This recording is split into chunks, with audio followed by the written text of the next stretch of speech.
Ассаламу алейкум, құрметті көрермендер. Бүгін сіздермен біз үй жағдайында сұйық биогумус дайындаймыз. Ол үшін бізге 1 литр құрғақ биогумус керек. Өткенде сатып алдым. Литрін Шымкентте 120 теңгеден сатып жатыр. Сәл көптеп алсаңыздар, одан сәл арзандау береді. Демек 1 литр биогумус, бізге 1 стақан шекер керек, сосын 10 литр жылы су, және мынандай бір жақсы бір ағаштарыңыз болса, сосын бір ыдыс. Ең бірінші не істейміз? Ең бірінші аламыз да сұйық биогумус, қою биогумус саламыз. Үстіне шекер. Бұл шекер не үшін керек? Биогумустың ішіндегі бактериялар, сондай нелер бар ғой, микроорганизмдер, соларға азық, соларды ояту үшін қолданылады. Мысалы, қамыр ашытқан кезде шекер, дрожж саламыз ғой шекерге. Соны біраз ұстаған соң, тез ашиды, сол сияқты нәрсе бұл. Соның қызметін атқарады. Және 10 литр су.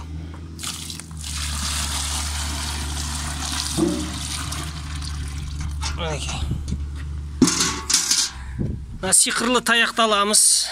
Осылай бір араластырдық, мысалға. Араластырдық. Енді бұған көлеңкі жер керек, күнге қоймаймыз.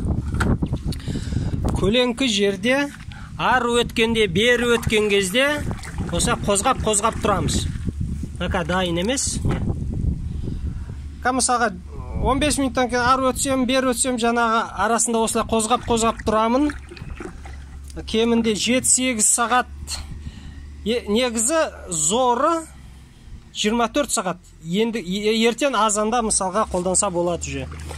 Ертең азанда қалай қолданамыз? Осы дайын болған биогумусты алып, 1 литрін алып, 10 литр суға қосамыз, және өзіміздің өсімдіктерге беретін боламыз. Мысалы, помидор бар ма, алма ағашы бар ма, не бар, бізде қандай өсімдіктер бар, соларға бүрку арқылы үстіне жапырақтан береміз. Бұл биогумуста жаңағы как антисептик ретінде жаңағы түрлі аурулардың алдын алады, жаңағы көмектеседі, осындай қасиеті бар биогумустың. Үй жағдайында осылай. Бұл биогумус көпке шыдамайды. Өмір уақыты сүруі 2 күн. 48 сағаттан кейін уже не қылады, жарамсыз болып кетеді бұл. Жаңағы ашып, мазасы қашып кетеді бұл. Заводской биогумустар, олар 1 жылға шейін сақталады. Олар жаңағы шелыч дейді, шелыч арқылы жаңағы механический способ дейді, өзінің түрлі нелері бар, сұйықтататын. Солар арқылы жаңағыдай тез айнып кетпейтіндей етіп, оларды жасайды. Біздің жағдайда осылай қолмен жасаймыз, және оның уақыты, өмір сүру уақыты 48 сағат қолдана береміз. Ләжі болса жаңа 1 күннен кейін жоқ, қолданып тастаған дұрыс. Сондықтан өзімізге керекті мөлшерде жасасақ болады. Мысалға, бізге көп керек болмаса, мысалға жарты литр биогумусқа 5 литр қосып, жарты стақан шекер салып, аз көлемде де пайдаланса болады.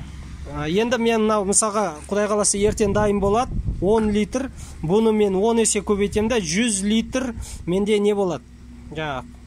Ерітінді талдарға, көшеттерге беру үшін менде 100 литр жаңағы удобрение дейді ғой орысша. Сондай болады. Енді мінеки, сіздерде үйреніп алдыңыздар, үй жағдайында жасауға. Видео ұнап жатқан болса, подписка жасап, лайк басыңыздарына, комментарияға өз ойларыңызды жазып өтіңіздер. Обязательно оқимыз, жауап береміз. Құдай қаласа, баршаға күн сәтті болсын. Баршаға рахмет. Сау болыңыздар.